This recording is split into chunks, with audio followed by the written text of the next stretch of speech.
പത്തനംതിട്ട അടൂരിൽ നിയന്ത്രണം നഷ്ടപ്പെട്ട KSRTC ബസ് പോലീസ് ജീപ്പിലേക്ക് ഇടിച്ചു കയറി. ജീപ്പിലിടിച്ച ശേഷം മറ്റൊരു ബസ്സിൽ ഇടിച്ചു. പോലീസുകാർക്ക് ഉൾപ്പെടെ പരിക്കുണ്ട്.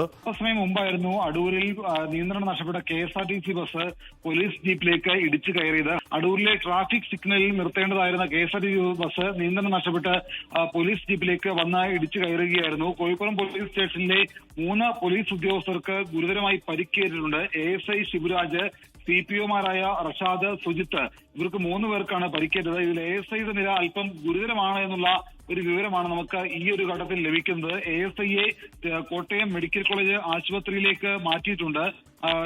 നിയന്ത്രണം നഷ്ടപ്പെട്ട KSRTC ബസ് പോലീസ് ജീപ്പിലേക്ക് വന്ന് ഇടിക്കുകയായിരുന്നു. പത്തനംതിട്ട അടൂർ നഗരത്തിൽ തന്നെയാണ് ഈ ഒരു അപകടമുണ്ടായത്. പോലീസ് ജീപ്പിൽ ഇടിച്ച ശേഷം മറ്റൊരു ബസ്സിലും ഈ KSRTC ബസ് ഇടിച്ചു. പോലീസുകാർക്കും മറ്റ് ബസ്സിലുണ്ടായിരുന്ന യാത്രക്കാർക്കും സാരമായി പരിക്കേറ്റിട്ടുണ്ട്. ഇതിൽ പോലീസ് ജീപ്പിലുണ്ടായിരുന്ന യാത്രക്കാർക്ക്, പോലീസ് ഉദ്യോഗസ്ഥരുടെ ASIക്കും 2 CPOമാർക്കുമാണ് ഗുരുതരമായി പരിക്കേറ്റത്. ഗുരുതരമായി പരിക്കേറ്റ ASIനെ ഇപ്പോൾ കോട്ടയം മെഡിക്കൽ കോളേജ് ആശുപത്രിയിൽ പ്രവേശിപ്പിച്ചിട്ടുണ്ട്. ഈ വാഹനാപകടത്തെ തുടർന്നുകൊണ്ട് അടൂർ നഗരത്തിൽ വലിയ തരത്തിലുള്ള ഗതാഗത കുരുക്കും രൂപപ്പെടുന്നുണ്ട്.